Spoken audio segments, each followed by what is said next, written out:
Shalom Bapak Ibu yang terkasih di dalam Tuhan, kita kembali berjumpa di dalam Lilin Pengharapan. Selalu ada pengharapan di dalam Tuhan.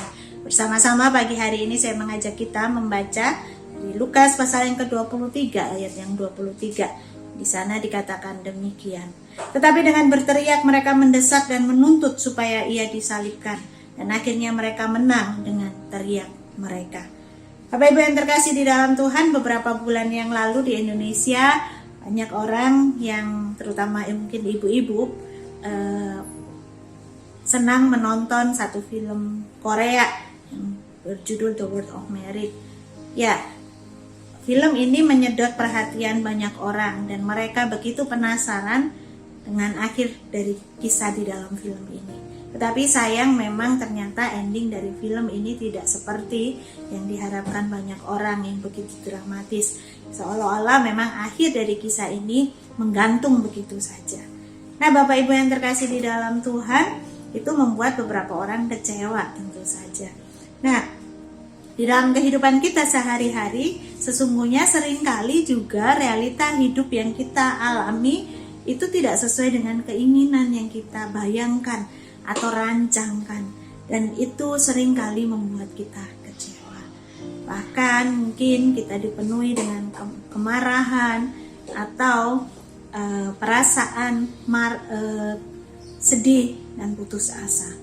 Dan di dalam bagian yang kita baca tadi itu merupakan narasi yang menceritakan tentang Yesus memulai memasuki masa penderitaannya hingga sampai peristiwa penyalibannya. Membaca narasi ini dari keempat Injil memang kali ini membuat saya sedikit geram, karena semakin saya membaca seolah-olah terpampang di hadapan saya bagaimana ketidakadilan itu menang atas kebenaran. Karena konspirasi para pemimpin agama Yahudi, kebenaran yang ada di dalam diri Kristus dinyatakan di dalam Yesus tampaknya itu kalah. Bahkan pemerintah pun, Pilatus, yang ketika dia menguji Yesus ternyata tidak ditemukan kesalahan, justru pada akhirnya menyerahkan Yesus kepada para pemimpin agama Yahudi untuk disalibkan. Melihat kondisi ini, pasti kita berpikir ini kondisi yang sangat korup. Bahkan di ayat yang kita baca tadi dikatakan dengan teriak mereka menang. Mereka memaksakan keinginan mereka untuk menyalibkan Yesus. Nah, di tengah-tengah latar belakang yang demikian, banyak orang berpikir seolah-olah Allah sudah kehilangan kendali, Allah kehilangan kuasa, sehingga peristiwa yang begitu menyedihkan terjadi.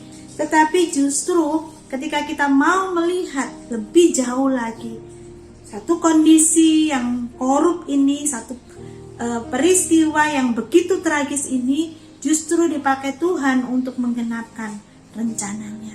Memang celakalah orang yang mendatangkannya, tetapi ternyata kuasa Tuhan tidak dibatasi oleh kejahatan manusia.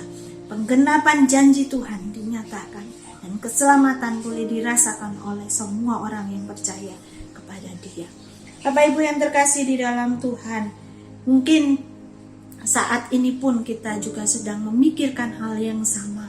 Ketika kita menghadapi satu situasi yang tidak kunjung selesai, kita tidak tahu solusi dari permasalahan yang kita hadapi.